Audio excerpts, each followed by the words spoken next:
Hi friends, அனைவருக்கும் வணக்கம். இந்த வீடியோவில் நம்ம என்ன பார்க்க போகிறோம்னு சொல்லிட்டு பார்த்தீங்கன்னா, நார்மலாக ஒரு கிராமத்து காலை வேலை தான் பார்க்கலாம் வாங்க.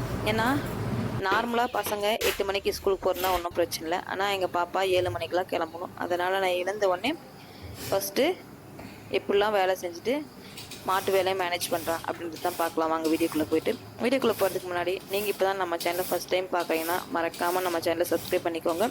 அப்போ தான் நம்ம வில்லேஜ் சம்மந்தமாக போடுற வீடியோஸ் வந்து உங்களுக்கு நோட்டிஃபிகேஷனாக வரும்.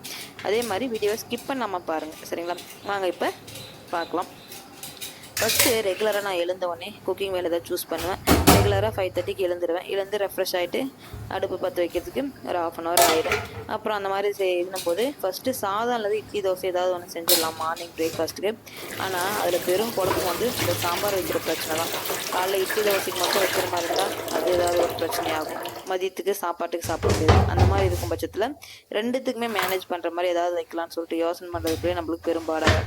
அந்த மாதிரி தான் நானும் இன்றைக்கி யோசனை பண்ணிட்டு முள்ளங்கி சட்னி செஞ்சிடலாம். ஏன்னா காலைல பிரேக்ஃபாஸ்ட் தோசைக்கும் சாப்பிட்டுக்கலாம், மதியம் வந்து சாதத்துக்கும் அது நல்லாயிருக்கும் அப்படின்னு சொல்லிட்டு அது ஸ்டார்ட் பண்ண ஆரம்பிச்சிட்டேன். அதுக்குள்ளேயே இந்த கரண்ட்டு வேறு போயிடுச்சு. எனக்கு ஒரே பயமாயிடுச்சு. ஏன்னா நம்ம முள்ளங்கி சட்னி செய்யலான்னு சொல்லிட்டு எடுத்து அதை ப்ரிப்பேர் பண்ண ஆரம்பிச்சிட்டோம். ஆனால் கரண்ட்டு போயிடுச்சு, வருதா இல்லையான்னு சொல்லிட்டு தெரியலன்னு சொல்லிட்டு ஒரு நம்பிக்கையில் தான் கட் பண்ணியிருந்தேன், எப்படியும் வந்துடும்னு சொல்லிட்டு. அதுக்கப்புறம் நான் கட் பண்ண ஆரம்பித்தேன், கடவுள் மேலே பாரத்தை போட்டு. அதுக்கப்புறம் கரண்ட்டும் வந்துடுச்சு. நீங்கள் முள்ளங்கி சட்னி செஞ்சு சாப்பிட்ருக்கீங்களா? உங்களுக்கு பிடிக்குமான்றதையும் மறக்காமல் சொல்லுங்கள். நான் எந்த மாதிரிலாம் செய்கிறேன்னு சொல்லிட்டு நீங்கள் பாருங்கள். ஒரு வழியாக கரண்ட் வந்துடுச்சு. அதுக்குள்ளே காயெல்லாம் நறுக்கி வச்சுக்கலான்னு சொல்லிட்டு நறுக்கி வச்சுட்டேன்.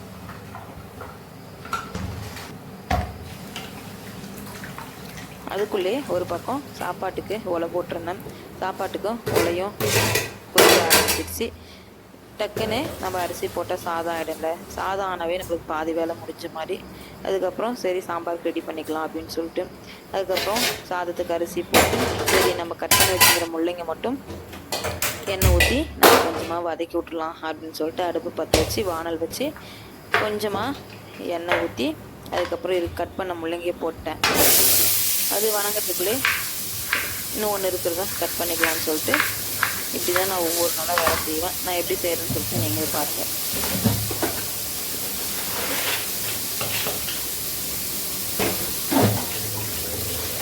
அதுக்குள்ளேயே சாதத்துக்கு உப்பும் போட்டேன்.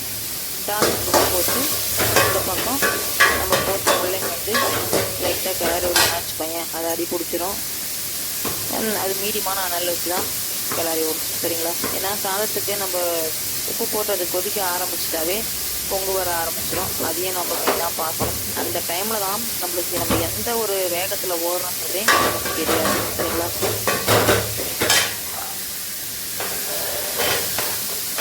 அதுக்கப்புறம் இன்னொன்று கட் பண்ணி வச்சதும் எடுத்து போட்டுக்கணும் முள்ளங்கி.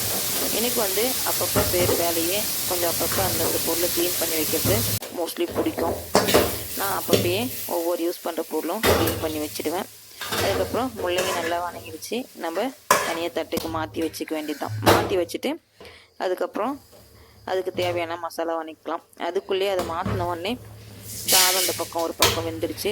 அதுக்கப்புறம் வானலை அந்த பக்கம் எடுத்துக்கு மாற்றிட்டு அதுக்கு தேவையான பொருளெல்லாம் ஒவ்வொன்றா போட்டு வதக்க ஆரம்பிச்சிட்டேன். ஃபஸ்ட்டு கொஞ்சமாக தனியா, அதுக்கப்புறம் சீரகம், பூண்டு, மிளகாய், தக்காளி, அதுக்கப்புறம் கருவேப்பிலை இதெல்லாம் போட்டு நல்லா வணக்க ஆரம்பிச்சிட்டேன். தேங்காயும் ஒரு அரைச்சி போட்டு வணக்க ஆரம்பிச்சிட்டேன். அடுத்து வந்து புளி தேவையான அளவு போட்டு வணக்க ஆரம்பிச்சிட்டேன். அதுக்குள்ளே சாதம் ஒரு பக்கம் வடித்து எடுத்து வச்சுட்டேன். இது நல்லா வணக்கி எடுத்து ஆற வச்சுக்க வேண்டியது தான். அடுப்பை ஆஃப் பண்ண ஒன்றும் அந்த மசாலா வந்து எப்படி ஒரு சவுண்டு வருது பாருங்கள். அடுப்பை ஆஃப் பண்ணி அதை எடுத்து வச்சுட்டு ஆட்டுன்னு சொல்லிட்டு எடுத்து வச்சுட்டேன். அதுக்குள்ளேயே சரி காலைல சாப்பிட்றதுக்கு பாப்பா 7 o'clockலாம் போகணும் அப்படின்றதுனால பிரேக்ஃபாஸ்ட் சரி தோசை செஞ்சிடலாம் அப்படின்னு சொல்லிட்டு. ஏன்னா தோசை டக்குன்னு ஆகிடும், இட்லின்னா கொஞ்சம் லேட் ஆகும். அதனால தான் சரி தோசை தவா வச்சு அதில் தோசையை ஊற்றிட்டு அதுக்குள்ளேயே சரி சட்னி ஆட்டிடலாம், கரண்ட் எதுவும் போயிட்டு போகுதுன்னு சொல்லிட்டு ஒரு பயம். சட்னி ஆட்டிடலான்னு சொல்லிட்டு அந்த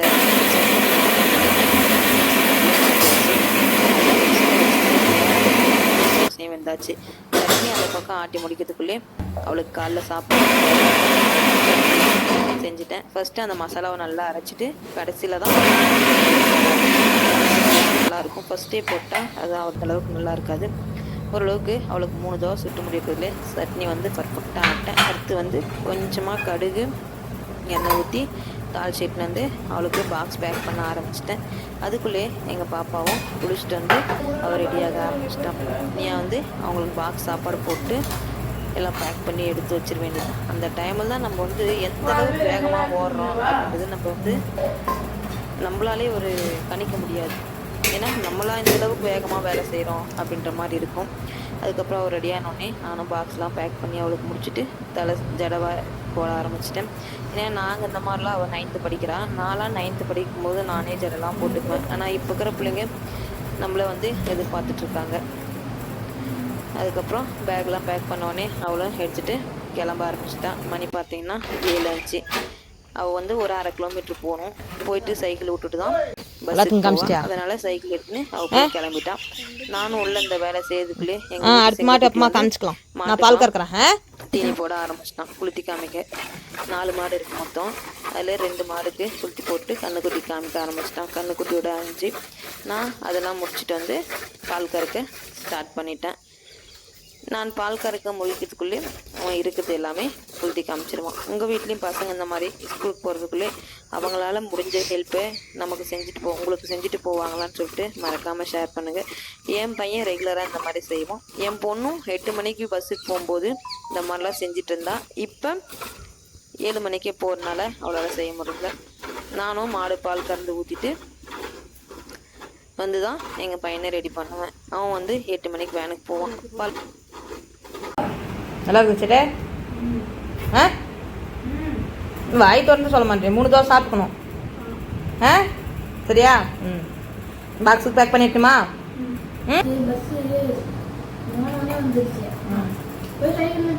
லேட்டாக தானே பொண்ணு இங்கே டைம் ஆச்சுல போகும்போது தண்ணி முன்னாடி போட்டுமா? காதுக்கு நல்லா போட்டு பேசணும். சாப்பிட்டு போகிறான். சாப்பிட்டா மாதிரி வந்த நல்லா இருந்தா இல்லையா? கோயிலா சொல்லுங்க. பஸ் வந்துச்சா, பஸ் சவுண்ட் கேட்டுச்சு. அங்கே வளைவு வளைஞ்சிருச்சு. நான் இங்கே வளைவு வளையும் போது வேகமாக போய் சைக்கிள் அங்கே வளைஞ்சிருச்சு. கீழே கல்வெட்டுக்கா அப்படியே வேகமாக போய் சைக்கிளை நிறுத்திட்டேன். வேகமாக தெரியுது.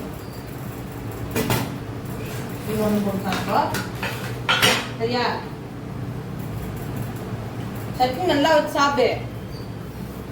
தொட்டு தொட நல்லா நிறைய சட்னி வச்சு சாப்பிட்டா நல்லா சட்னி உள்ள போகலாம். வெளியே தான் போகும்.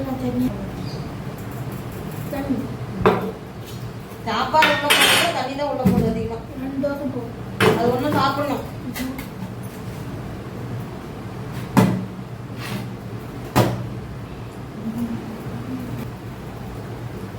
எப்படி வேணாம் தலையே பாரு. 2 வருஷம் வந்து போட்டுமா? நாளைக்கு வெட்டிக்கலாம். போட்டுமா? இது ஒன்றும் ஏன் சரி சரி. அது மட்டும் நல்லா ஒரு எடுத்து வச்சுக்குமா? அது மட்டும் சாப்பிட்டு வரும் ஆண்டி.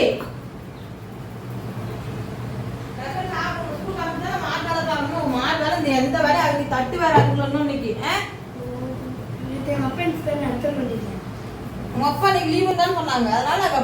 இப்படி தான் போகும் ஒவ்வொரு நாளாக. இந்த வீடியோ பிடிச்சிருந்தா மறக்காமல் நம்ம சேனலை சப்ஸ்கிரைப் பண்ணுங்கள், லைக் பண்ணுங்கள், உங்கள் ஃபேமிலி அண்ட் ஃப்ரெண்ட்ஸுக்கு ஷேர் பண்ணுங்கள். அடுத்த ஒரு நல்ல வீடியோட சந்திக்கலாம்.